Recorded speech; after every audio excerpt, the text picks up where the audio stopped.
What seems to be the problem, pal? There's just so much pain in the world, so many issues. I don't think I can bear it.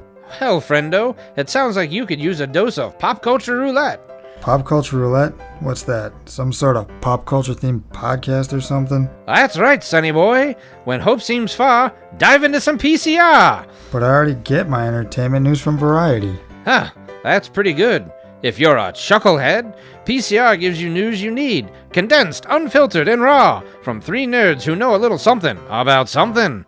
Wow, okay, sign me up. That's the spirit. Pop Culture Roulette. New episodes every Monday, available on all major podcast directories.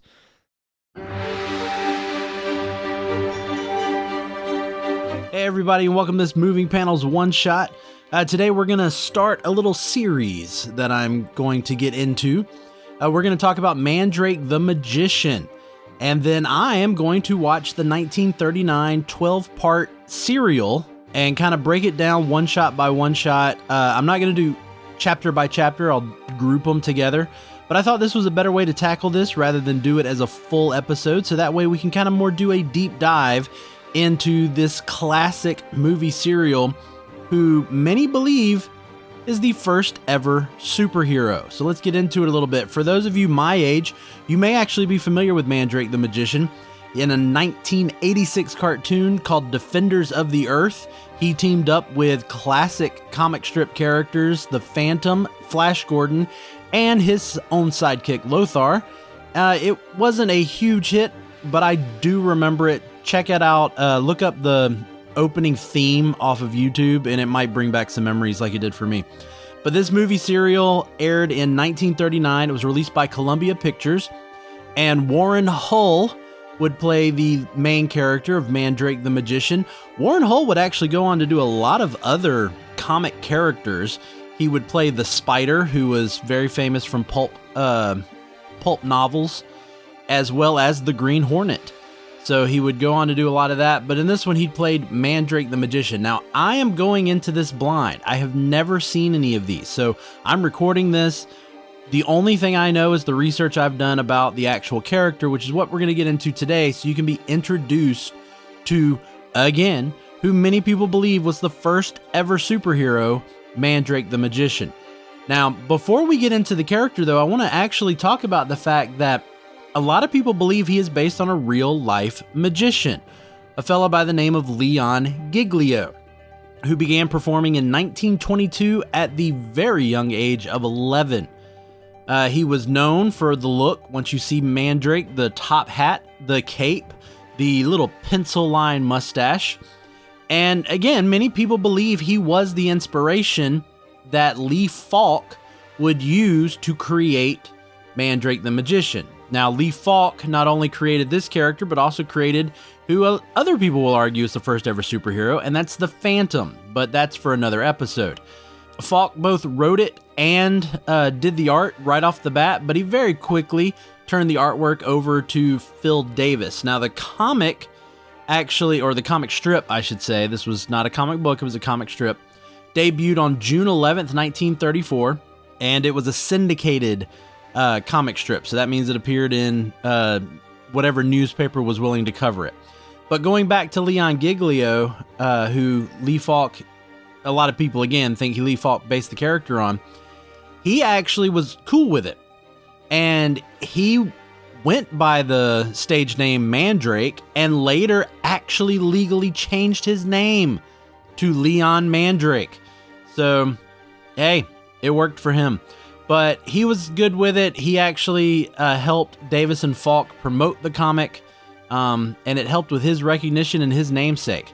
Now, another very interesting connection here is his wives. So first off, his first wife was named Narda. Now, I couldn't really find an awful lot about her. I'm not even 100% that Narda was her real name or just a stage name. But the connection here is that in the comic strip, there is a character named Princess Narda who appears in the strip. She was introduced in the very second storyline that Falk wrote as a love interest. You know, they showed an interest in each other. However, they would not marry until 1997. Now, I'm not talking about Narda and Leon Giglio, they married in 1939. I'm talking about the comic characters, Mandrake and Princess Narda. They would marry in 1997. This comic strip did last a long time. We'll get into its end a little bit later. They would later divorce. She was his assistant. They would later divorce, and he would remarry Louise Salerno, or I can't pronounce her last name. She was an actress, a dancer, and she was actually already a magician's assistant to the well-known magician Blackstone. For those of you familiar with that name, I'm a huge magician fan. When I was growing up as a kid, I loved magic, so the name Blackstone rung out when I did my research. She became Mandrake's assistant. Her stage name was Velvet, which I have also heard, although I couldn't really find anything to back it up, that she was put in as a character into the comics as well.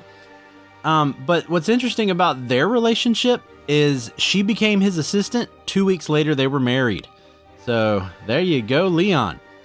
Leon Mandrake, or Leon Giglio, performed until 1985. Let me say that again. He began performing in 1922. He performed until 1985, over 60 years of being a stage magician. Way to go, Leon.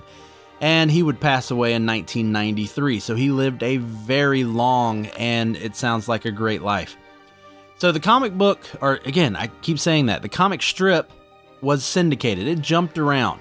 Comic companies would get it to put it kind of together in comic book form. Magic Comics did it first from 1939 to 1940, with Whitman Publishing actually releasing 4 books between 1935 and 1946. Dell Comics did an issue in their 4-color series back in 1956.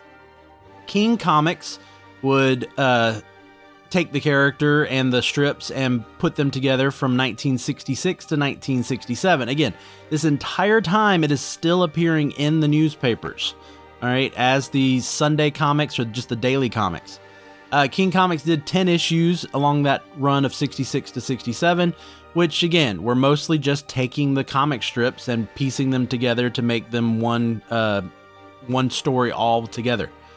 Marvel actually acquired the character for a short run in 1995, and I've looked at a few of those, very updated. Now, the Sunday comic strip came to an end on December 29th, 2002. And the daily strip ended mid-story. They didn't even finish the storyline on July 6, 2013. And that was when writer and artist, the current writer and artist, Fred Fredericks, retired. He had actually taken over when Phil Davis passed in 1964.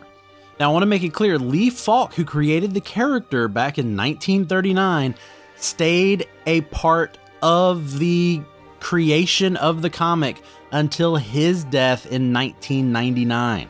So again, these were people who grabbed hold of their character. It's just like the great Stan Lee. We always see him associated with his characters. We always see him associated with everything that he's always been attached to, even though he wasn't actually working on it at the time. Now again, what I am going to get into over these next few one-shots is I am going to sit down and watch, as I stated earlier, the movie serial. Now, for those of you not familiar with the movie serial, back in the day, when you would go out to a movie, it wasn't just you went to see that one movie. It was you made a day of it. People would come and go into the theater, and you would have the movie serials. So this was Mandrake the Magician, Superman started off this way, Batman started off this way. A lot of comics actually had these, and so I'm kind of interested and want to get into some of these, and that's why I chose to do this.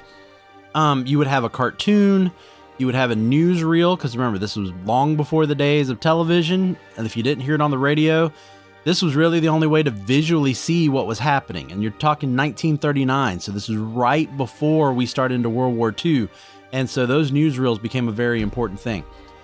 Again, this was a movie serial released by Columbia Pictures, and here is the plot to this Mandrake the Magician movie serial. So Mandrake and his assistant Lothar are working the cruise lines and make the acquaintance of Professor Houston. who has developed a radium energy machine, which is much coveted by a masked crime lord known as the Wasp. The Wasp unleashes his army of accomplices in waves to steal the invention by any means necessary. So I'm very excited about this. I know nothing really about Mandrake other than him being touted as the first superhero. Now, I do know that in the comics, he's never quite said to have magical powers, although a lot of the magic that he does is just against the laws of physics. Like, he really has to have the magical abilities in order to do it. So you could argue whether it is or not. I don't know how much of that they'll use in the serial. I'm kind of curious. I also plan to pull some of the comic strips in the old comics and take a look at those and learn a little bit more about Mandrake. And I hope you enjoy this little series that I'm going to do in the one-shots. Stay tuned in the next few weeks.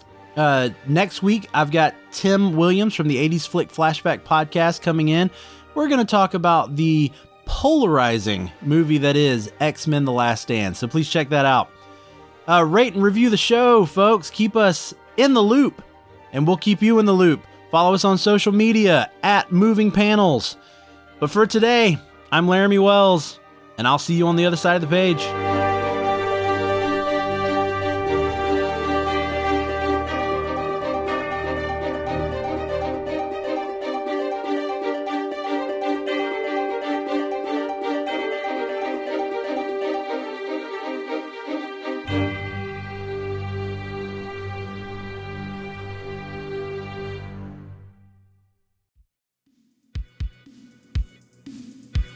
Do you love movies of a certain age?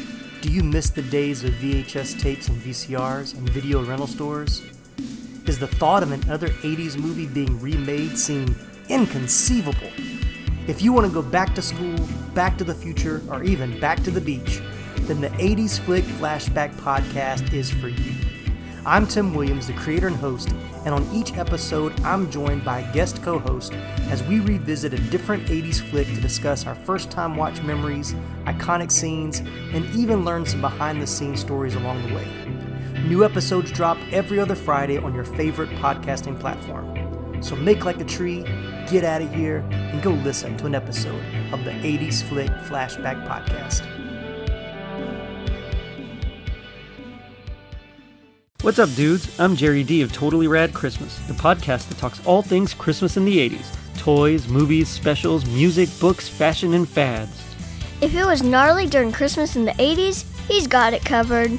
Wait, is there a lot of things to talk about for the 80s and Christmas? Well, you got the movie giants like Christmas Vacation, Scrooged, and A Christmas Story. There are TV specials like Muppet Family Christmas, Claymation Christmas Celebration, and a Garfield Christmas special. Plus classics shown every year.